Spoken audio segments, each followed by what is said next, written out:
Des véritables menaces pour le patrimoine, Croix Savoir, Cabrel et Mami et Médérangang de la rédaction de Gabon Télévision. Et puis Victor Mundunga et Charel Bongota, deux autres reporters de notre rédaction qui nous rapportent dans ce journal la rencontre autour d'un dispositif gabonais de surveillance des passagers internationaux en toute sécurité dans les aéroports, dans les ports et aux frontières. Madame, Messieurs, bonsoir. Vous êtes bien sûr Gabon Télévision. Pour l'ouverture de cette édition d'information, nous allons à la primature où le chef de ce département, le Premier ministre chef du gouvernement, donc, repris bien sûr la manche des négociations avec les centrales syndicales, notamment la coalition des confédérations des centrales du syndical du Gabon, mais aussi le renouveau syndical au Gabon.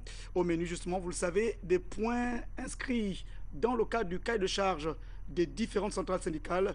Pour l'économie, justement, de ce tour de table, Félicien Biviga Kumba, deuxième chaîne de télévision.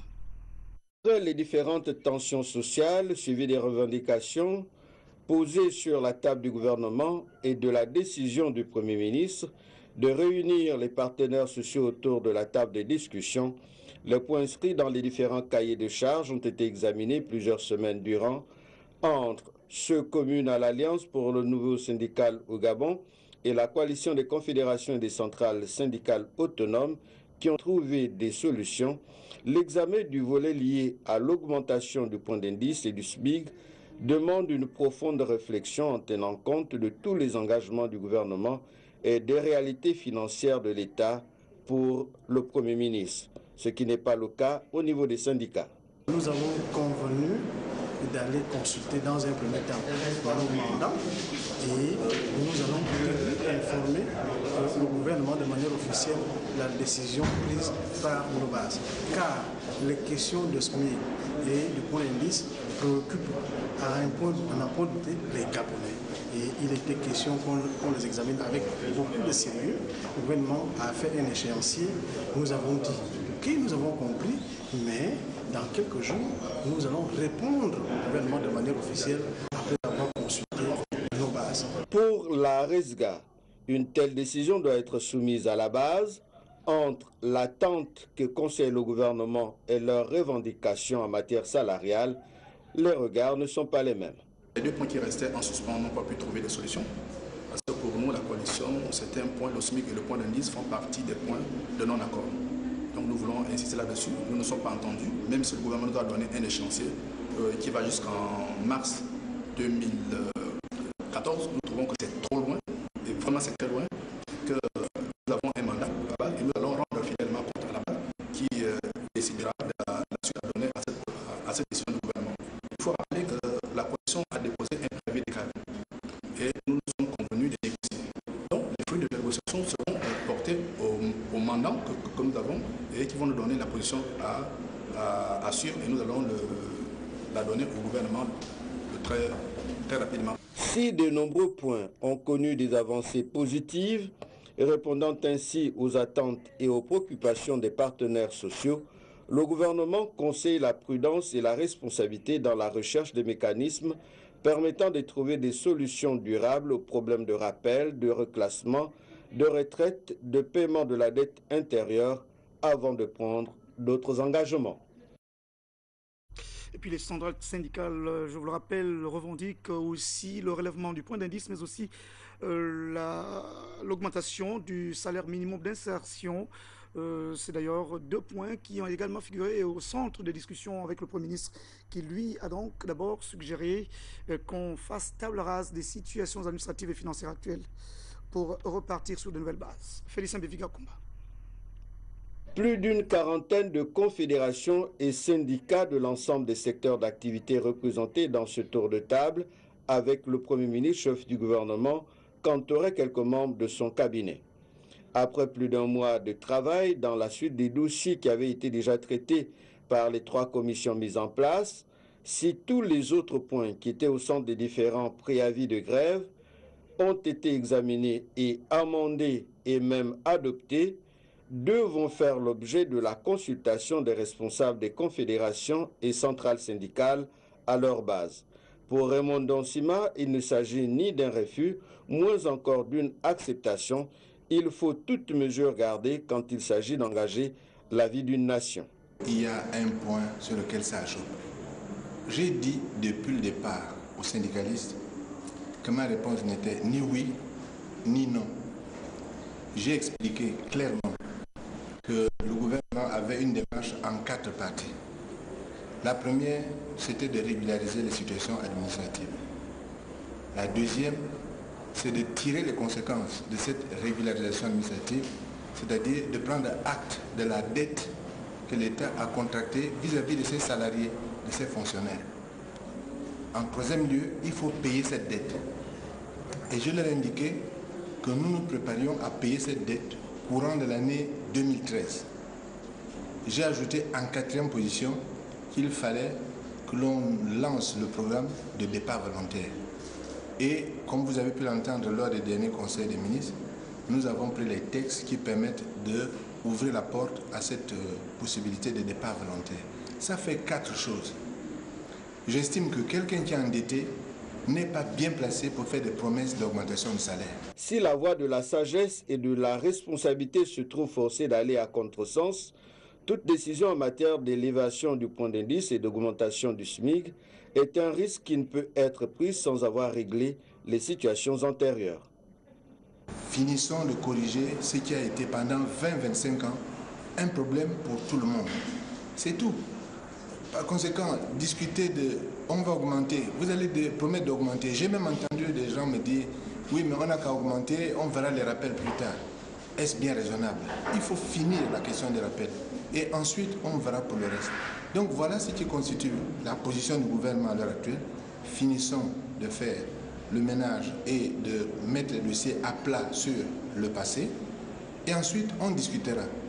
Je leur ai indiqué, et je continue à le dire, que la période la plus appropriée pour attaquer le problème des rappels, c'est la période qui va de fin juin à fin septembre. Ça suppose que le gouvernement trouve les ressources pour finir de payer cela.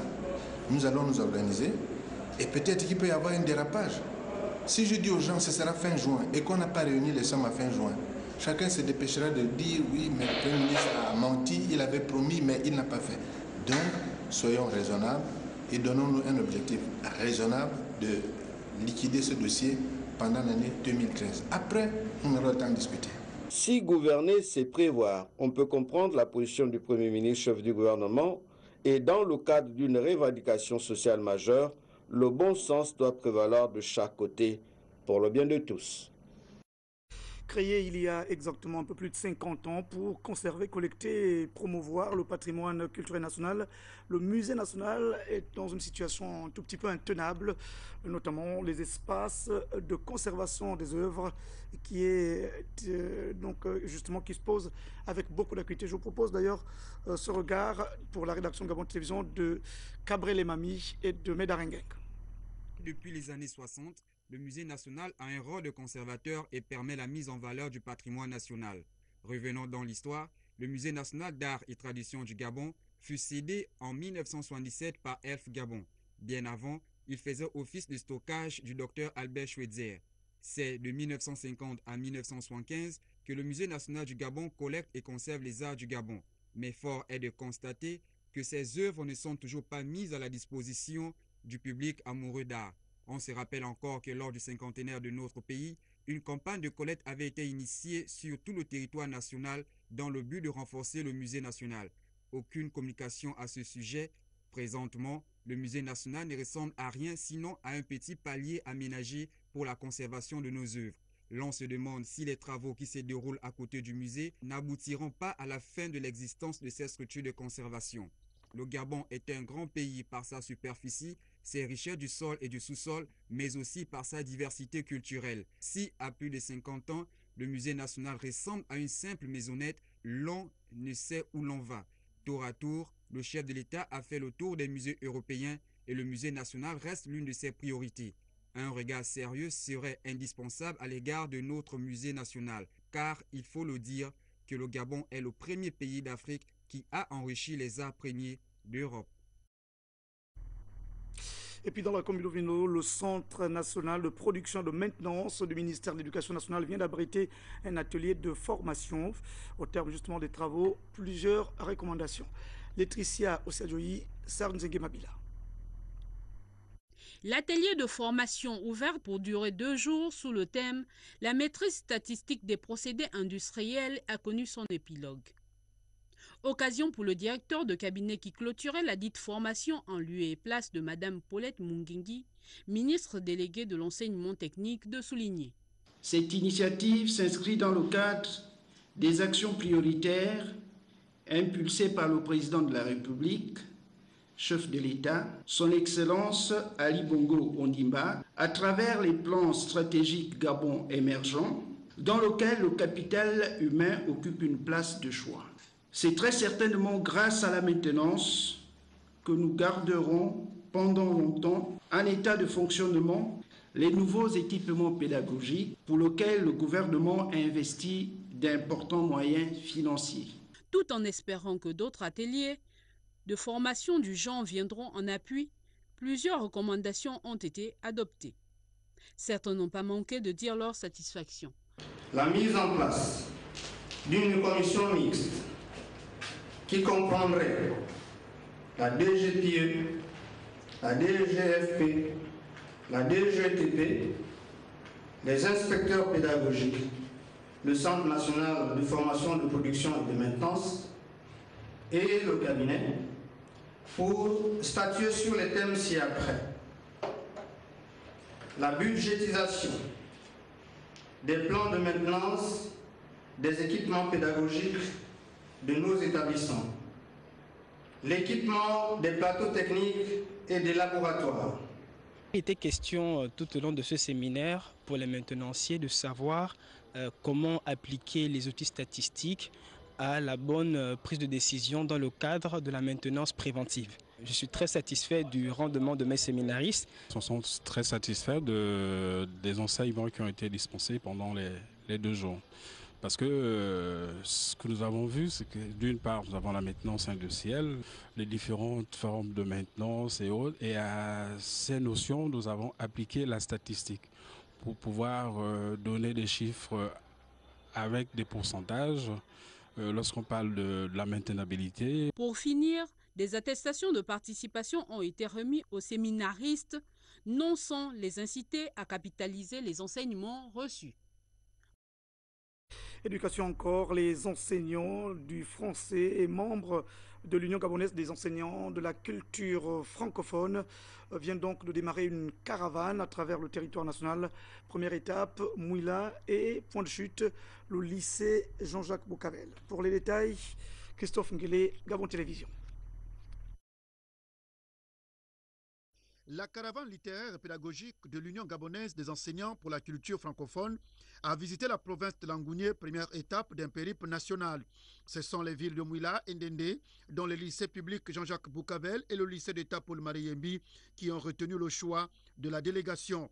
Dans les salles prévues pour la circonstance, élèves et enseignants ont eu des échanges fructueux sur les techniques d'analyse d'un texte littéraire. Que retenir?